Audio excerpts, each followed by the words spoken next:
तो पाकिस्तान का एक और झूठ अब सामने आ रहा है। पाकिस्तान कह रहा है कि दरअसल कराची के लोग यहाँ पर आए नहीं, कराची से आए नहीं है। ये अब एक नई बात दरअसल यहाँ पर खुलकर सामने आ रही है और इसको और कोई नहीं, पाकिस्तान के जो नेवी चीफ है, जो सबसे बड़े अफसर हो सकते हैं नौसेना के, वो बोल रहे हैं। पाकिस्तान ने इतना बड़ा झूठ बोल दिया है कि अब उनके एडमिरल नोमान बशीर खुद सामने आए हैं झूठ को बोलने के लिए और उन्होंने कहा कि अजमल कसाब और दूसरे आतंकवादी समुद्री रास्ते से मुंबई आए ही नहीं है। जबकि हमारे पास जो सबूत है और जो सबूत पहले भारत ने भी माने हैं और पाकिस्तान ने भी माने हैं कि किस तरीके से उनका सफर था, और उन्होंने उल्टा चोर कोतवाल को डांटे वाला एक हिसाब किताब शुरू हो गया है कि 26 नवंबर को जो मुंबई पर हमला हुआ है वो भारतीय नौसेना की नाकामी है। हो सकता है कि वो अंतर्राष्ट्रीय सीमा के जरिए पानी में घुसे हो और कहीं न कहीं ये चूक मानी जा सकती है कि वो अंदर घुसने में कामयाब कैसे हुए, लेकिन पाकिस्तान इसकी आड़ में दरअसल जो बड़ा सवाल है उससे मुंह छुपाना चाहता है और कह रहा है कि दरअसल नौसेना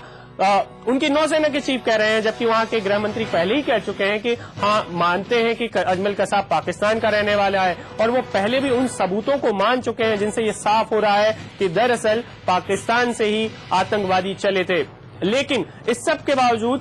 पाकिस्तान अब ध्यान बटाना चाहता है और अब पूरा का पूरा दारोमदार वो इंडियन नेवी की विफलता पर खड़ा करना चाहता है। अगर पाकिस्तान के नौसेना की बात मानी जाए, नौसेना के चीफ की बात मानी जाए, तो कसाब मुंबई दरअसल कहीं से आया ही नहीं है। हमारी जो समुद्री सीमा है उससे घुसने के सबूत हमारे पास एक नहीं, दो नहीं, बल्कि कई ढेरों एक साथ हैं। नंबर 1 सबूत, जो अजमल कसाब और दूसरे आतंकवादी हैं उनकी डीएनए रिपोर्ट से जाहिर होता है कि दरअसल जो कुबेर है उसमें उनके जो वो रुके थे और इसकी वजह से उनका डीएनए सैंपल दोनों जगहों से मैच करता है, दोनों जगहों से मिलान करता है। नंबर 2 सबूत, जो जीपीएस की रिकॉर्डिंग है वो बताती है कि किस तरीके से कसाब और दूसरे उसके साथी यहां पर आए थे और उन्होंने पाकिस्तान के कराची एयरपोर्ट से 150 किलोमीटर दूर से अपनी यात्रा शुरू की थी और उन्होंने दरअसल पाकिस्तान के कराची के नजदीक के बंदरगाह का इस्तेमाल किया है। ये भी हमारे पास टेक्निकल एविडेंस है, हमारे पास इसकी तकनीकी जानकारी है। और पाकिस्तान के जो आतंकवादी हैं वो और मुंबई में जो हमला करने वाले आतंकवादी थे उनके बीच की आपस की बातचीत में बार बार एक बात हो रही है। वो एक बात करते हैं कि दरअसल एक जीपीएस की जो जीपीएस है वो भूल कर आ गए हैं डिंगी में और ये एक बड़ी भूल चूक हो चुकी है। पाकिस्तान के आतंकवादियों को इसके बारे में बाकायदा मुंबई के जो हमला करने वाले हमलावर थे उन्होंने इसकी जानकारी भी दी थी, और जब उन जीपीएस को सुरक्षा एजेंसियों ने पकड़ा तो उनमें वो रिकॉर्डिंग मौजूद थे। हम आपसे कुछ देर बाद आपको वो जीपीएस की रिकॉर्डिंग भी दिखा सकते हैं जो इन हमलों के बाद मिली थी, जिनमें बाकायदा वो लॉन्जिट्यूड और लैटिट्यूड के इफेक्ट्स दिख रहे हैं, बाकायदा दिख रहा है, उनकी रिकॉर्डिंग बाहर निकल के आई है। और इस रिकॉर्डिंग में न सिर्फ मुंबई और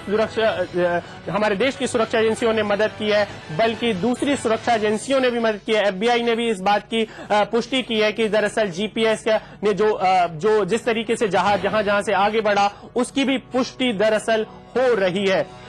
लेकिन मुंबई के ऊपर हमले के बाद अब एक के बाद एक दूसरा झूठ बोला जा रहा है और पाकिस्तान की नौसेना के प्रमुख एडमिरल नोमान बशीर कह चुके हैं कि अजमल कसाब और दूसरे आतंकवादी समुद्री रास्ते से मुंबई नहीं आए। तो हमारा बड़ा सवाल है कि रहमान अगर ये मानते हैं कि लोग पाकिस्तान से आए थे, वो अगर ये बड़ा सवाल खड़ा करते हैं कि जो जखाऊ है भारत की सीमा में, जो जखाऊ पोरबंदर के नजदीक का एक बंदरगाह है, वहां पर अगर ईंधन उसके आसपास भरा गया तो वो कहां से भरा गया, यानी कि वो मान रहे हैं कि पाकिस्तान से जो आतंकवादी चले थे उन्होंने जखाऊ पर ईंधन भरा है। जो पाकिस्तान से 30 सवाल आए हैं उनमें ये एक बड़ा सवाल है। सबसे बड़ी यदि कि 582 नॉटिकल मील दूर से सफर शुरू किया था और 150 किलोमीटर दूर पाकिस्तान का जो बंदरगाह है, पाकिस्तान की कराची का बंदरगाह है, वहां से शुरू किया था सफर। इसके तकनीकी डिटेल्स हमारे पास मौजूद है।